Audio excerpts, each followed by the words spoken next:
Assalamu alaikum wa rahmatullahi wa barakatuhu ya jama'atul muslimin wal muslimati kala ka jodorɗon e leyge nangue musidɓe an julɓe Allah haray ko gaynakojo mon on Abdourahmane Sy Palaga Debeya ha fello mango ka fello mawɓe fellituɓe Allah jooma lanɗo on ko goto woni hewtude binde moɗon hino sanna on hino jarna on hino weltano on hino weltoro on hatta yila toro jelli wa azza toro Allah subhanahu wa taala marɗo ko lannata on yoɗi konguɗi an tawoy wonɗo wo e moɗon e kala ka joɗorɗon e leyge nangue e hoore jaam khayran afiyatan miɗo wiya on Ramadan Mubarak.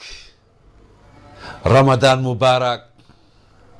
Mes très chers frères et sœurs, où que vous soyez, mes frères musulmans et musulmans, je vous serre la main. C'est votre serviteur Abdourahmane Sy Palaga Debeya from fellow mango ka fellow mawɓe fellituɓe Allah jooma lanɗo on ko goto qui vous revient dans son 11e numéro pour vous souhaiter un très bon mois de Ramadan, ce mois béni, ce mois de clémence, de pitoyance d'Allah subhanahu wa ta'ala. Je vous dis Ramadan Mubarak. Haray musidɓe yiɓɓe Guinéen et Guinéens, Africains et Africaines, lewru shawmi Ramadan en nani les grands prêcheurs ɓe Allah jonni gandal, ɓe Allah jolli faamu, jogiiɓe drapeau annabaɓe, jogiiɓe drapeau hutbu zaman ɓe ɓen, jogiiɓe drapeau malama tama timma en, jogiiɓe drapeau waliyagu ngun, ɓe holli e wandu lewru Allah, lewru ndu jahannamaru ndun e sheytaneji ɗin dumbete soke, lewru ndu dambuneji aljannaji firdawsiji ɗin, lewru ndu yurmede Allah subhanahu wa taala wonta ko jippoto e hoore adduniya, sera adduna, nder adduna e yimɓe Allah ibnu adamaɓe, hayɓe wona julɓe heɓay nafoore lewru shawmi Ramadan ka hakkillaji, ka gande, ka rewgol Allah, ka cellal.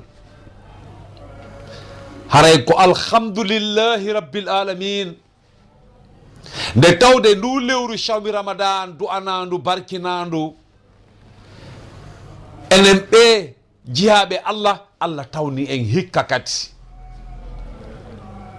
mo beye meɗen kala ka joɗori e leyge nangue si a dardike hino woodi ɓe horiduɗa rawani, ɓe juuriduɗa subaka, ɓe juuriduɗa alansara, ɓe taƴiduɗa sumaye, ɓe naafilindinɗa, ɓe hirtorɗa e lewru sumaye, ma ɓe sugulondiɗa e nder lewru sumaye rowani, hikka ɓe wodaka.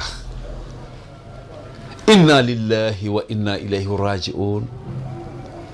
Inna lillahi wa inna ilayhi raji'un. Inna lillahi wa inna ilayhi raji'un. Jalli wa azza. ɓe musidɓe amen, yiɓɓe amen, yaadetenoɓe amen, kawtalɓe amen nun, ka gori, ka dewi, ka jooɗoɗal, ka gollideyagal, ɓe a wawali tawnude o lewru shawmi Ramadan hikka min tori kama jalle wa azza jippi yurmede ma e maɓɓe, tan ni simɓe koɓe neɓanno, min simɓe koɓe neɓanno e saare aduna, sabu weleji e moƴƴereji ɗi maranɗaɓe, addanaɓe malaikatur rahman, addanaɓe urul ayniɓe ko jaɓɓoɓe ko itta ɓe wula ha ñande immomi immike, jiidi keyeji koɓe acci ɓaawo, sabuji wono menen fof ɓe acci ɓaawo, Allah tamen tawroyɓe hersa enen kadi Allah hokka en duuɓi e cellal e battaneji moƴƴi ñande wa'anoyta en wono wa'ani ɓe hara ko en yarlaɓe ko en yaafaɓe bi hormati rasulullahi sallallahu alayhi wa sallam. Musidɓe yiɓɓe, Ramadan Moubarak dans tous les cœurs des citoyens du monde entier. Cultivons la paix dans les cœurs, dans les âmes, dans les esprits. Seule la paix, je vous dis que seule la paix qui peut nous faire parvenir à la réussite de nos objectifs, que ce soit politique, que ce soit religieux, que ce soit développement social, culturel, etc. J'en passe. La paix est fondamentale. Salam. Yo Allah ñiɓinan en jam khayran afiyatan e meɗen e ɓeygureji meɗen e hakkudeji meɗen abadan daiman. Musidɓe yiɓe mi naneno combattanɓe molanaɓe moole hino wiya wasay fottuɗa e balare nde anda aduna yangodaki e aduna o siɗa wolde fi pee o jogitortoma layi fuure hulore e duuri ndi anda hunde. Kono sa darnike gila hecciyanke saare aduna ha hanke saare aduna jottonoɓe wirdo hay koyɗe mum ɓuuta fiyo Allah addan en jamɓen ko waɗaynoɓe jihadi par ce que ɗo ya wowlu jang wo jang hino ɓaawo hare molanaɗe par ce que liberté heɓorta ko hunduka. Liberté ko ɓaawo jihadi molanadi mboole sa nani hande woɓɓe no wuuri e pee ko tawde ɓaawoɓe maɓɓe ɓen woɓɓe jonnino juuɗe maɓɓe, woɓɓe jonnino ƴiiƴam maɓɓe, woɓɓe jonnino wonkiji maɓɓe, woɓɓe jonnino jawle maɓɓe si tawi hande on pee no wawi wonde. Enen ɓe Allah tawni pee respecten on pee ɗon, aawen on pee ɗon, ñentinen on pee ɗon, accanen l'héritage de la nouvelle génération on pee ɗon par ce que ko faalaɗen e aduna kon fop e ko faaloyaɗen ñande yawmil akhiri kon fop koye nder o pee ɗo Allah mari ɗum. Musidɓe yiɓɓe, no tawa hande yaasi hande on ko ɓuri jiiɓitude aduna on e ko ɓuri moƴƴinde aduna on nde toɓɓere wiyetende politique. Et pourtant ɗoyomi woɗɗito min nayi Ramadan Moubarak à tous les leaders politiques du Sénégal, de la Guinée, de l'Afrique et du monde entier. Particulièrement ma très chère Guinée, Ramadan Moubarak à tous les leaders politiques de notre chère Guinée, que ce soit de l'opposition, que ce soit du pouvoir. Je commencerai par le premier magistrat de la République de Guinée, son Excellence le président colonel Mamadi Doumbouya. Ramadan Moubarak. De l'opposition, le président de la file d'opposition, Monsieur Cellou Dalein Diallo. Ramadan Moubarak. Je reviendrai du PM, Monsieur le Premier ministre. Ramadan Moubarak. Je reviendrai au président Baousman, le président de l'UPR. Ramadan Moubarak. Le président de NFD, M. Mokhtar Diallo. Ramadan Moubarak. M. Sidia Touré. Ramadan Moubarak. M. Ousmane Kaba. Ramadan Moubarak. M. Aliouba. Ramadan Moubarak. Je dis à toute la gente politique, à tous les leaders politiques de la Guinée. Le destin de la Guinée se trouve dans votre main. Vous rendrez compte demain devant le puissant Allah. Onon ɓe wonɓe leader politique ɓe ɗon sikkude ko ɗaɓɓere laamu tun e lumba e ka ɗaɓɓere laamu ɓay janngo hiɗo wonduno e woɓɓe hanki hande ɓe wodaka janngo on wodoytake wodoyay ko fottunoɗen yewton ko honno ɓe hikkinɗon yeeso hikkinnoɓe on yeeso ɓen ko honno ardorɗo ɗon ɓe woni noon ka opposition woni ka pouvoir haray musidɓe yiɓɓe meɗen nangue weetino yilto toro kadi ces leaders politiques plus de clémence parce que siɗa faala yo Allah yurmina jama ma on an tigui yurmin hoorema yurmina jama ma on yurmingol hoorema ko yurmingol jama ma on wallito jama ma on tambito jama ma on anditana jama ma on mais assista jama ma on wona près de jama ma on écouta jama ma on goto wawatadi fof an hiɗa wawi ɗi fof an leader jon par ce que ko wowɓe ɗi fof ɗin fof Allah ɗetti waɗi e ɓawo ma sa hawtiti wawɓe ɗi fof ɗin fof ɓe Allah waɗi ɓawo ma ɓen a yiltike ɓen a holliɓe ko ɓe wonɓe ɓawo teri kadi woni haajuma mais wawɓe ɗi fof ɗin mo ɓe eka wawiri ɗon tike ɓawo aray en net fewdoduɗo e kala ko wawi kon musidɓe yiɓɓe la Guinée en voie de développement. Mais la Guinée va décoller. La Guinée ira au sommet. Mais la grande question qu'on se pose, est-ce que ce sera dans notre génération? La génération dorée que nous avons aujourd'hui. Cette génération, on a vécu dans cette génération des jeunes qui ont péri pour le combat pour que la Guinée avance, pour le combat de la constitutionnalisation, le projet constitutionnel, le combat pour la constitution, pour faire revenir, pour faire redresser la constitution guinéenne. Beaucoup de jeunes de la Guinée ont versé du sang. Ce cas même pour fiyo o constitution men arto e hoore laawol hara mo be hettay ko jeyi mo be gollay heɓa hoota mo be daɗa kummum daɗa mo be wona e jang fayɓe men wawa jangoyde mo nawni wawa ñawdoyade mo wawi remude heɓen aalaji ko remirten sabu hande e woni e 21e siècle no mama en remirayno hanki jamanu men wawata remirde noon. Encore une fois, vous, les dirigeants, vous les politiciens, ne soyez pas des politiciennes.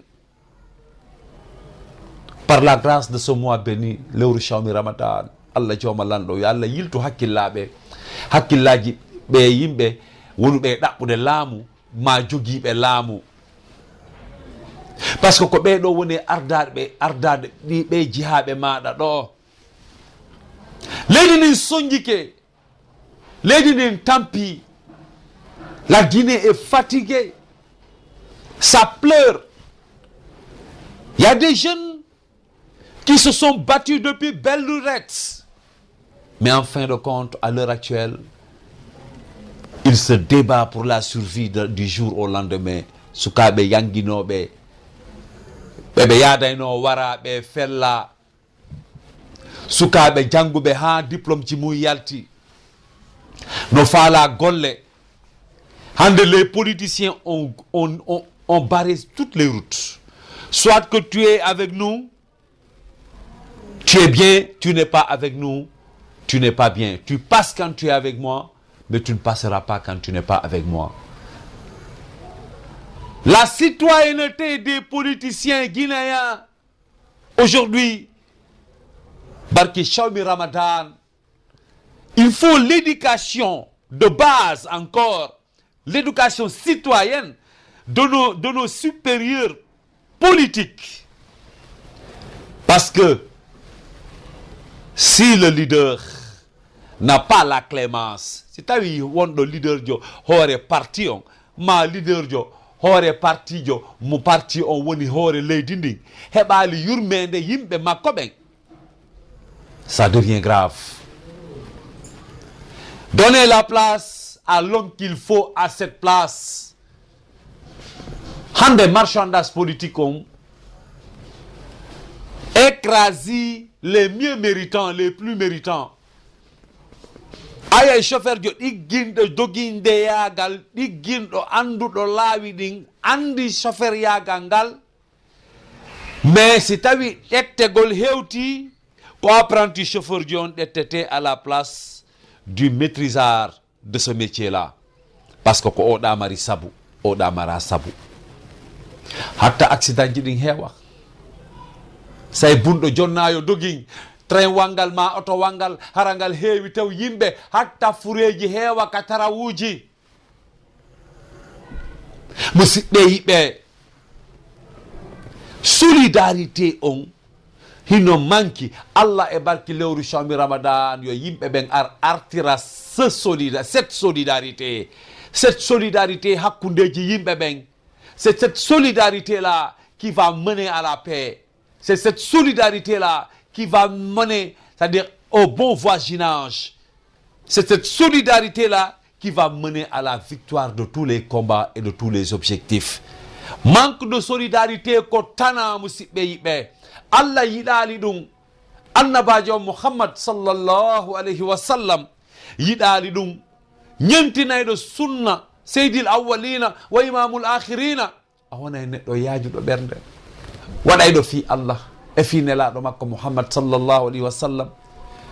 Kala mo ɓurɗa walliramo ko ɓurirɗamo kon, fuɗɗoraka ɓe ngure ma. Yalta ha yalta, yaltina ha yaaja, naɓiraka nano, arira ka ñaamo. Sa waɗirani fi Allah ka ñaamo, fi Allah arante laaɓi wulure ka nano, ha huuɓa ñaamo ngon. Musidɓe yiɓɓe, Ramadan Mubarak à tout le globe e ley nangen, kala ka joɗorɗen, Allah yo yurmene makko kanko Allah woni ko jippi e hoore meɗen. Allah yo Allah lootuɗi cerveau ji ɓiɓɓe guinéen kala kaɓe joɗori, ɓe anda la Guinée hande on a besoin de paix.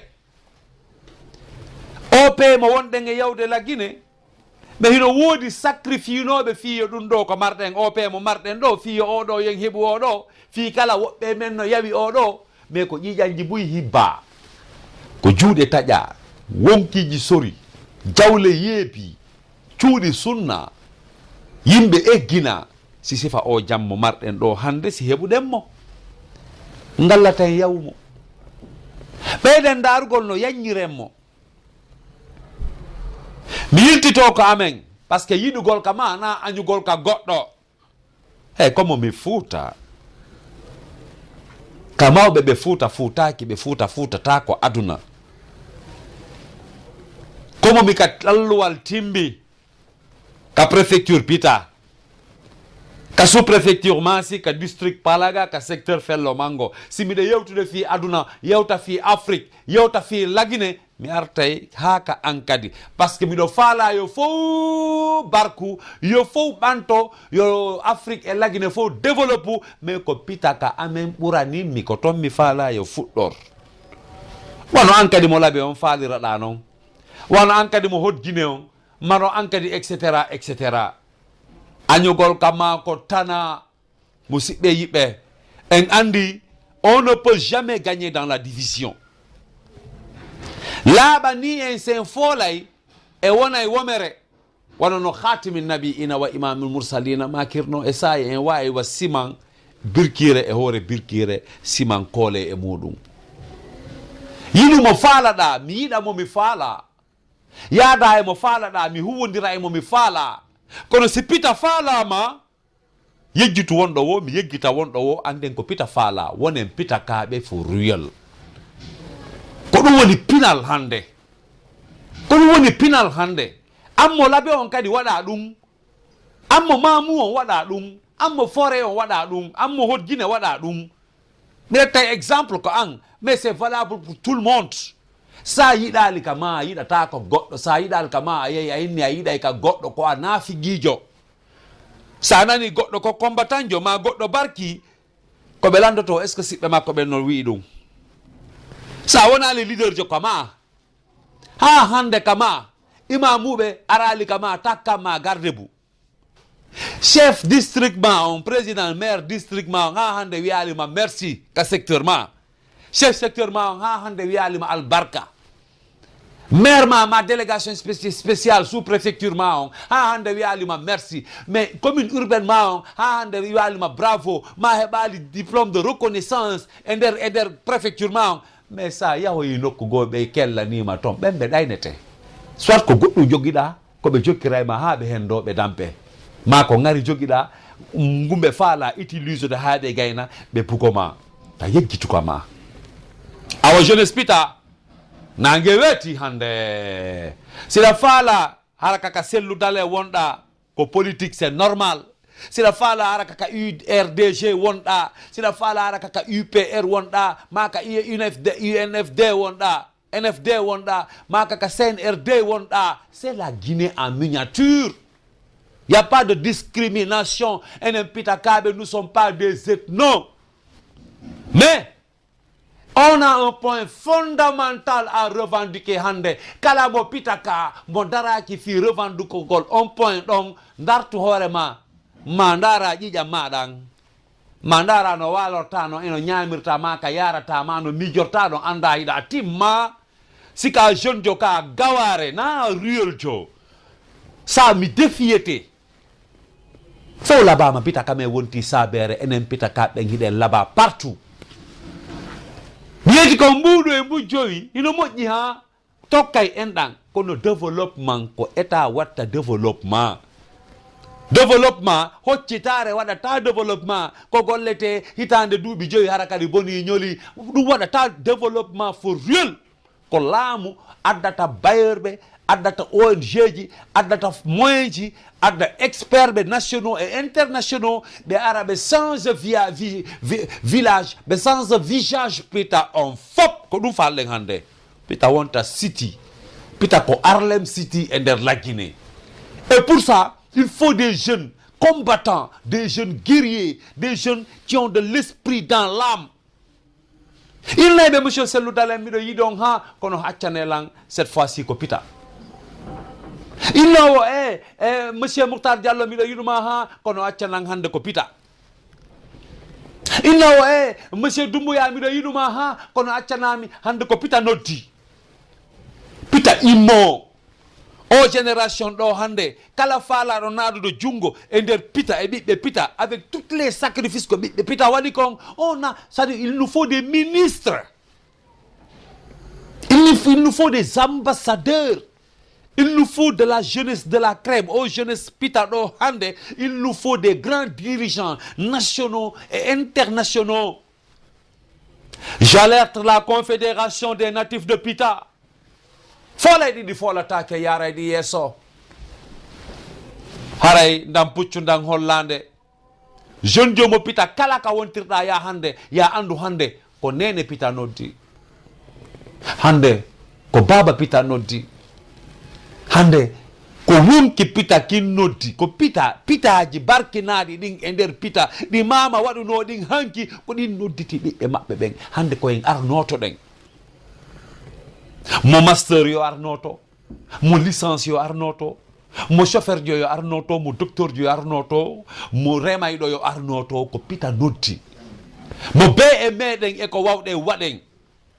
Mais hande ka fewniɗen ɗo o génération ɗo il faut qu'on ait des ministres et ɗum noon sa yata yetolan ɗum jonnatama ɗum. Amen mimmen da ɗurolan a naɓilan a kutilan a putikelan a mawlilan a tuttilan ɗum jonnata en ɗum. Il faut heɓen maturité en fop ko e yanggodiɓe aduna e yanggodi avec tous les partis politiques depuis autant de Sékou Touré, depuis autant de Général Conté, depuis autant de Dadis, depuis autant de Konaté, depuis autant de professeur Alpha Condé ha hewti ka président Mamadi Doumbouya ɗo et yangodi avec l'opposition depuis autant de Bamamadou, Siradio Diallo, Selou Dalen Diallo, Bassoumane, etc. J'en passe. Ben fop yangodama. Ande, nous sommes outillés. Ko patriotisme on landa be pita fola be fola take yara be yeso. Nos frères be men e minira be men yeir no wonki mum hibbi jijam mum. Fiyo constitution on fewu.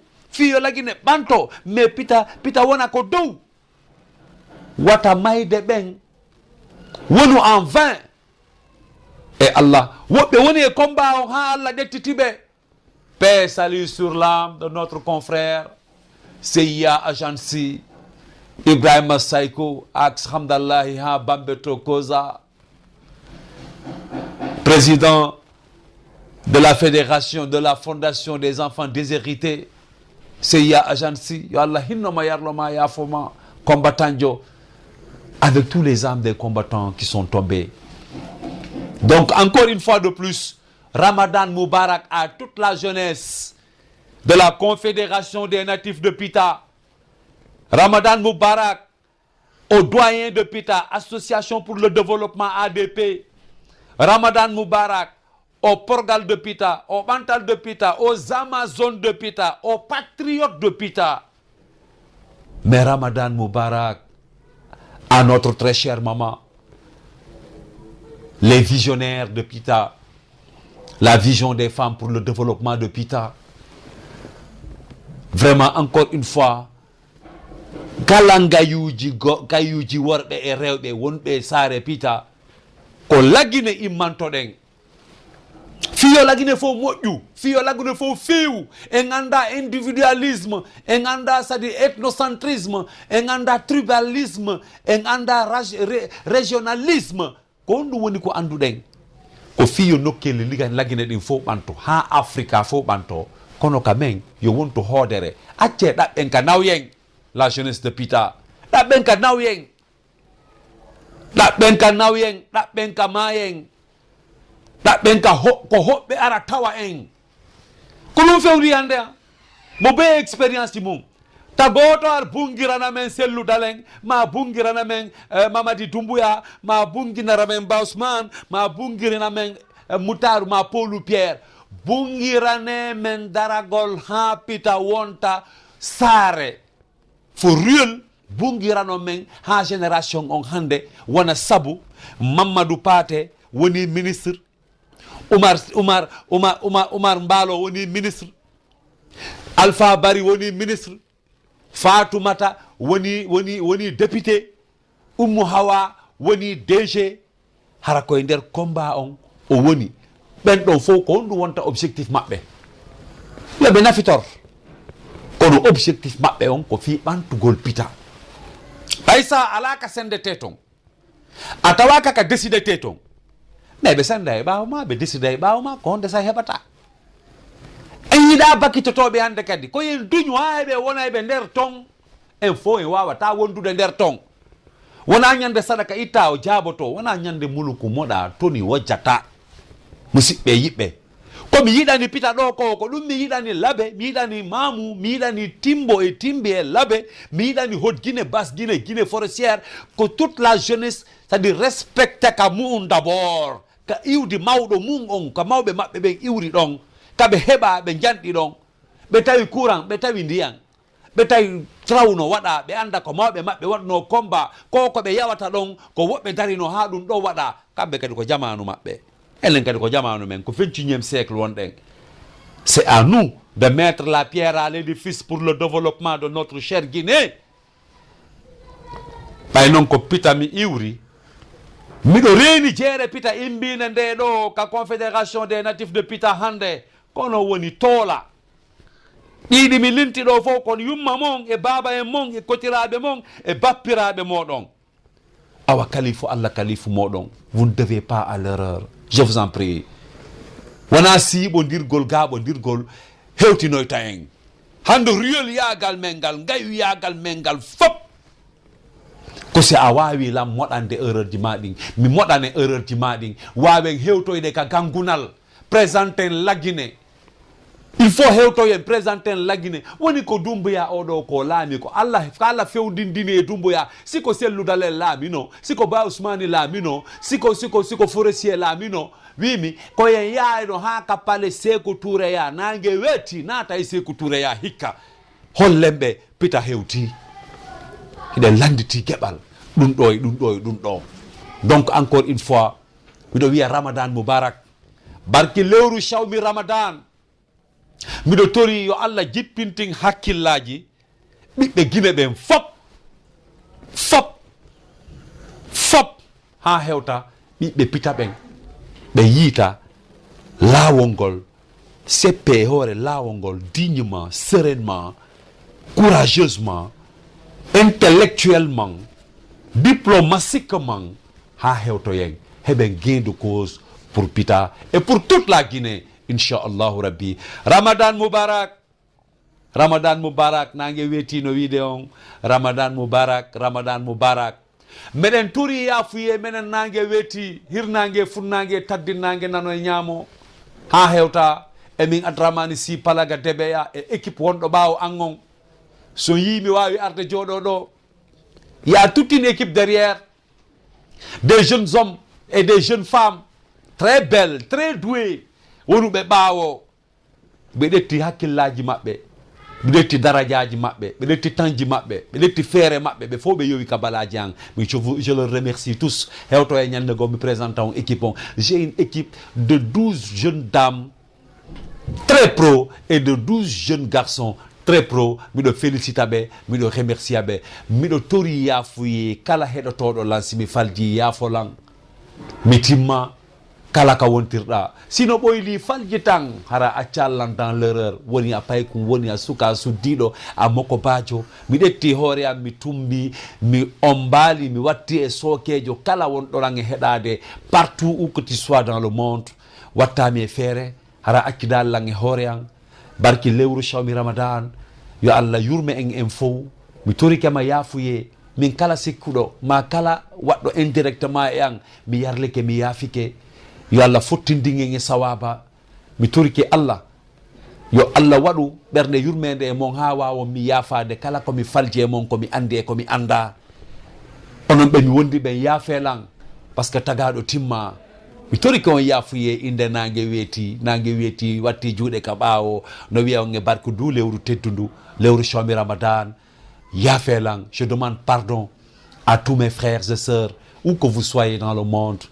À l'approche de ce grand mois, béni mois de Ramadan, le mois de la clémence et du pardon, je demande pardon à tous et à toutes qui m'écoutent.